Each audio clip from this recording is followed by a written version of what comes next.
What's up, people? It's Football with Dan here, and welcome to a new video.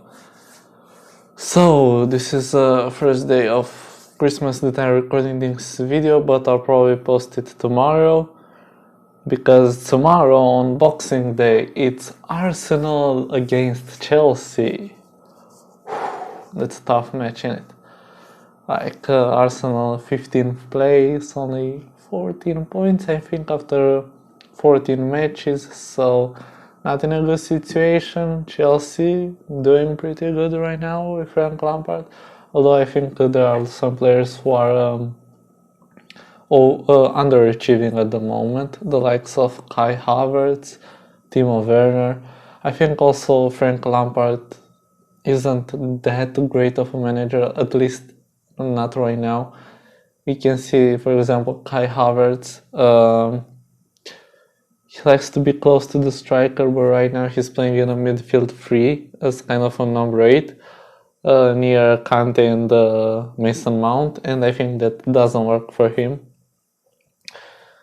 And you can see that it's not that easy being a good number 8. It's not just being good on offense, because look, Kai Havertz is good on offense, but yeah, I think maybe his best position is center attacking midfielder in a 4-2-3-1.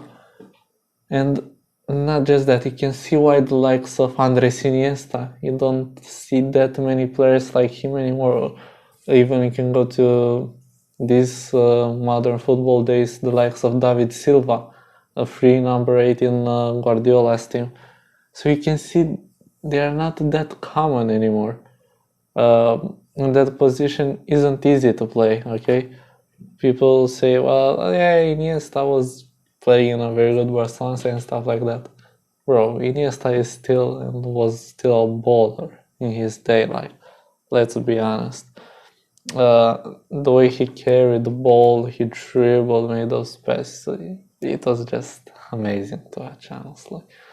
I would say that I'm pretty close as a playing style, not comparing my qualities, but pretty similar as the playing style with Iniesta. I think I like to be that free number 8, a little bit on the left because I'm also right-footed, but being 6'1", I think I'm also a little bit more physical, stuff like that. Yeah, but enough about me and Iniesta. Let's get into the match preview, because we have the match preview right now. So, first of all, I'm gonna go with the lineup. The lineup that I think Arsenal will choose, or the lineup that I want Arteta to choose. So yeah, Arsenal are not in a very good spot, as you may know. I think there needs to be some change, but the biggest change I think needs to happen in the January transfer window, and hopefully the board will do something, because I can't. So yeah, let's start off. So in goal we have Bert Leno. It's pretty easy because you saw what Runarsson did against Manchester City. He isn't just good enough. I'll probably, if I have to play like in some not so important matches, if I had to play another goalkeeper, it would probably be Matt Macy, because he's been at the club for some years. I think he can be better than Runarsson. I think Runarsson just needs a loan or something like that. I don't know. So yeah, Bertolano definitely in goal. Hopefully he doesn't get injured, because if he does, we're pretty fucked, aren't we? Well, we're already fucked, but we'll be even more fucked without Bertolano. So left back we've got Kieran Tierney. Oh wait, yeah, before I go into it, so I'll put two lineups up, because I don't know the physical situation of our captain Pierre-Emerick Aubameyang. So let's say first that Aubameyang plays. I would go with you know what, if Aubameyang plays, yeah, I'll go with a 3-4-3. So left center back, not left back, Kieran Tierney. In the middle I have probably Gabriel, and right center back just get rid of Holding. I'll put David Luiz. He's not able to play or something like that. I'd put Callum Chambers probably. Just don't put Mustafi or Holding in. Don't. I'd even put Saliba, but he will probably not get picked. So yeah. Going on to the right wing back, Ainsley Maitland-Niles. He's better than Bellerin. Better defensively. Also saw against Manchester City, or I don't know if the game before. I think which was it? Everton, yeah, and also I think he played against Burnley, or yeah, he was like the last matches. He was very good in that position. He's better defensively than Hector Bellerin. I feel like Hector Bellerin just doesn't have a defensive brain. He just launches into tackles, or he gets beat easily. His positioning is poor. His physicality isn't like he used to be back in the day. Like, people need to realize Bellerin is pretty shit, and he wasn't the player he was 5 years ago, and he needs to go. So yeah, I'll put AC Maitland-Niles. Right center midfielder, so I think Partey won't be able to play. So yeah, the midfield too. Now this is interesting. I think the first one, Mohamed El Neni. I don't think there are many choices. I think you have to put a normal, like a true holding midfielder there. So Mohamed El Neni. Next to him, Dani Ceballos. Don't put Xhaka. I don't think is he back from suspension? I don't know, but just don't put Granit Xhaka, okay?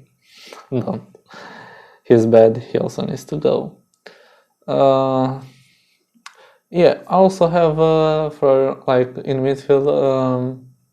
There are also some questions about like if Arteta is brave enough, but it's the thing that he plays against Chelsea, which is a good team. So I wouldn't play a pivot of Willock and Ceballos, because that might be a little bit too much, like too offensive, too aggressive. El Neni isn't a world-class player or something like that, but he can do his job. So left wing back, you know who it is, Bukayo Saka, one of the best players of the season. What a guy. Coming from the academy, 19 years of age, I think.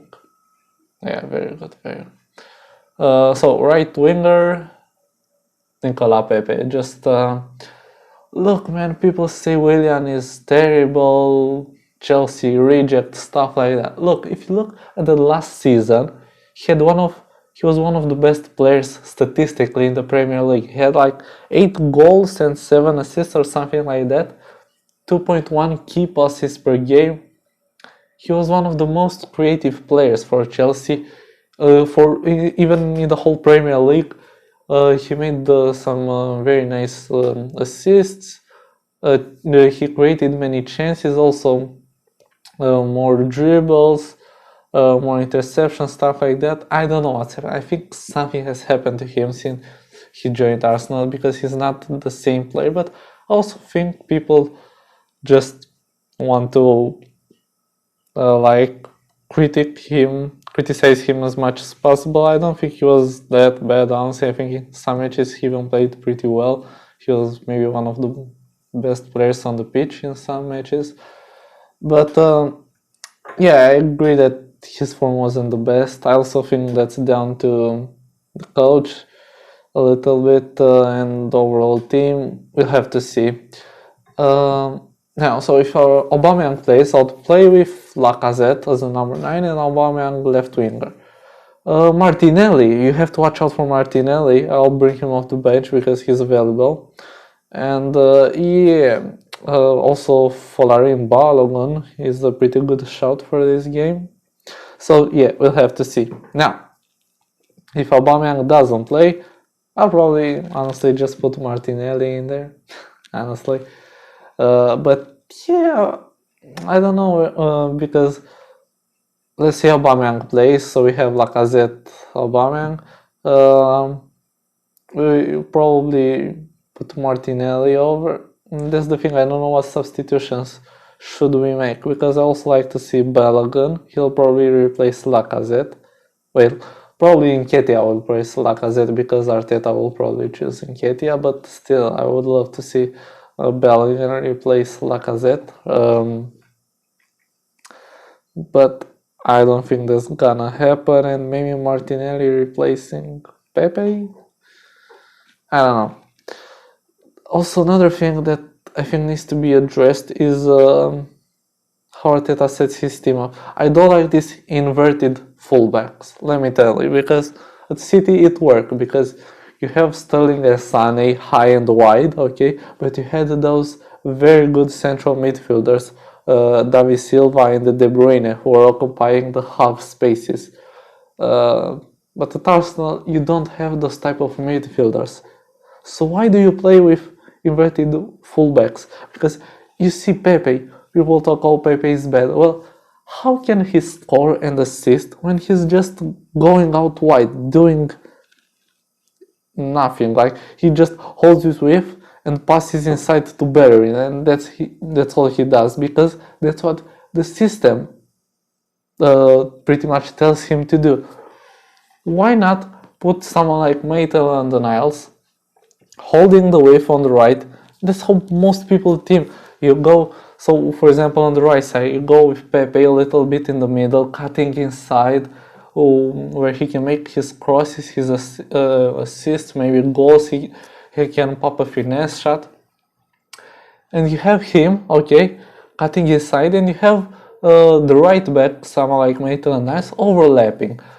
So he cuts into his left, and maybe he plays a pass to Maitland Nice, and he just crosses it with his right. It's much easier, and I think that's what gets the best out of players. For example, I think Arteta plays with a 3-2-5 or 2-3-5 in possession. So I think, for example, Saka needs to stay high and wide on the left. Okay, I don't want to see Tierney and Saka, Saka occupying the half space and Tierney keeping his width, because they are not good enough as a duo on the offensive. You need just one of them holding the width on the left. So if you're gonna play both, I say Tierney just stay back, because he also has space to recover. He can use that pace to recover if we get on if the opposite team gets on a counter attack or something like that. So in that 3-2-5, let's say, you can play Tierney as kind of like the left center back in a back three, something like that. You can have Saka holding his width on the left. You can have Willian on the left inside channel, drifting in and out. That's, I think, his best position. Aubameyang in the middle, Pepe on the right, and then on the right cutting inside, and then the right back going high and wide should be Maitland-Niles. And I think that's a huge improvement that Arteta didn't make, and I don't know when he'll make it. Yeah, I also think, just speaking about this, Arteta will probably start with Lacazette, and I get it. It's not that big of a concern, but he can also play with Aubameyang down the middle and Martinelli off the left. That's also a very good option. I think we need to sell Lacazette in the winter, honestly. Yeah, we need some more players. I'll talk about the tactical stuff and the transfers and stuff like that in another episode, but yeah, this has been my team. I think that right now, so we have the predictions, as you know. I try to be positive. There's a very high chance, obviously, that Chelsea will win, given the form that they are in and given the very bad form that we Arsenal are in.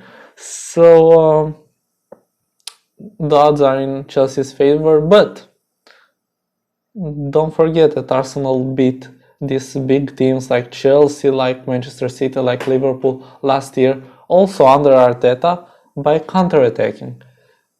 That could be a very good option. You saw last year when you also faced Chelsea at home with Arteta. We scored the first goal. It was 1-0. We defended very well. So we absorbed the pressure and then we hit on the brake. And we got unfortunate, and Chelsea beat us 2-1 by two pretty much individual errors. The first one was Berdeleno's error, and the second one, of course, Shkodran Mustafi, because yeah, that pretty much happens every time. So this has been my Arsenal-Chelsea match preview. I'm going for 1-1. I just hope that the January transfer window will bring us very good transfers, and I think we also have to do them very early. Like the board, I think, should just know by now what players they should go for and stuff like that. So don't just get dragged out and start buying these players at the end of the transfer window. Buy them at first, so get what you need. And because we also have a lot of matches in this period, so we definitely need those players. So yeah, come on Arsenal, let's just win a game, please. This has been Football with Dan, and I'll see you on the match analysis after this game, hopefully with an Arsenal win. Peace.